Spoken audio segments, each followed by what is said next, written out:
Dans une urne, on a 4 boules rouges et 6 boules noires. On tire une boule, on la met de côté et on tire une deuxième boule. Donc on appelle ça un tirage sans remise. On désigne par R1 l'événement, la première boule tirée est rouge. On définit de la même manière les événements N1 et R2. Donc N1, c'est la première boule tirée est noire. Et R2, c'est l'événement, la deuxième boule tirée est rouge.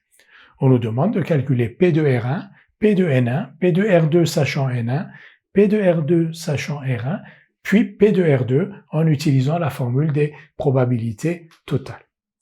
Je vous invite à faire cet exercice vous-même d'abord, puis à regarder le corriger ensuite. Nous allons donc calculer P de R1 et P de N1.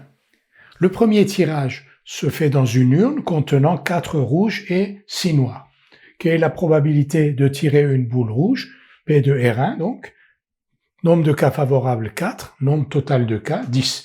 Donc les tirages sont tous équiprobables, il y a 4 boules rouges sur 10 au total, donc la probabilité de R1, 4 sur 10, 2 cinquièmes.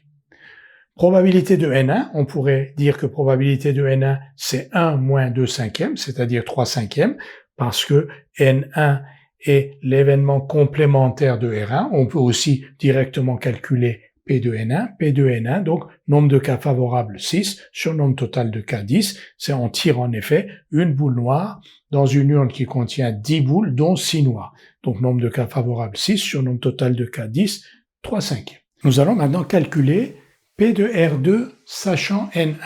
P de R2 sachant N1. Sachant N1, qu'est-ce que cela signifie? C'est-à-dire que au premier tirage, on a tiré une boule noire. Donc, si la première boule tirée est noire, la composition de l'urne a donc changé. On n'a plus que 5 boules noires et on a toujours les 4 boules rouges. Donc, si la première boule tirée est noire, le second tirage s'effectue dans une urne où il y a 4 rouges, puisqu'on n'a pas tiré de rouge, et 5 noirs, puisqu'on en a tiré une.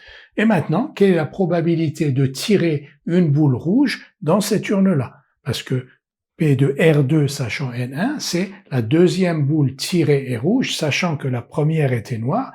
Donc, quelle est la probabilité de tirer une boule rouge dans une urne où il y a 4 rouges et 9 boules en tout? Donc, nombre de cas favorables 4 et nombre total de cas 9. Donc, P de R2 sachant N1 est égal à 4 neuvièmes. Nous allons maintenant calculer la probabilité de R2 sachant R1, c'est-à-dire la probabilité de tirer une boule rouge au deuxième tirage, sachant que l'on a tiré une boule rouge au premier tirage. Si la première boule tirée est rouge, on tire donc la seconde boule dans une urne où il y a 3 rouges et 6 noirs. Quelle est la probabilité de tirer une boule rouge dans cette urne-là?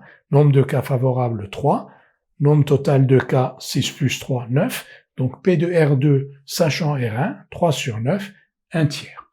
Donc on a P de R1, P de N1, P de R2 sachant N1, P de R2 sachant R1.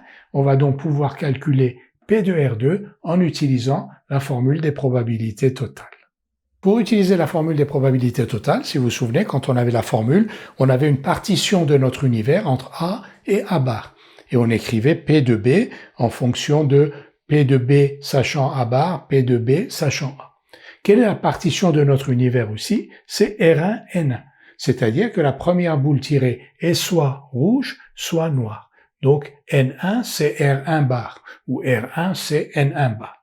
Donc, on écrit la formule des probabilités totales, P de R2 égale. Donc égale P de N1 fois P de R2 sachant N1 plus, au lieu d'écrire P de N1 bar, P de N1 bar, c'est la même chose que P de R1. Donc P de R1 fois P de R2 sachant R1. On n'a plus qu'à remplacer parce qu'on nous a fait calculer chacune de ces 4 probabilités. P de N1, 3 cinquièmes. P de R2 sachant N1, 4 neuvièmes. Plus P de R1, 2 cinquièmes,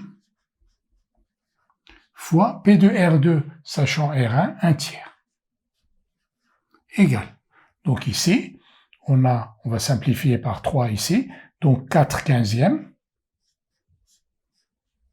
plus 2 quinzièmes, 6 quinzièmes, 2 cinquièmes. Donc la probabilité de R2 est égale à 2 cinquièmes. Je rappelle la formule des probabilités totales. P de R2 égale P de N1, P de R2 sachant N1, plus P de N1 bar, c'est-à-dire P de R1, fois P de R2 sachant N1 bar, c'est-à-dire R1. P de R2 égale P de N1 fois P de R2 sachant N1, plus P de R1 fois P de R2 sachant R1, étant entendu que N1 et R1 sont des événements qui sont complémentaires.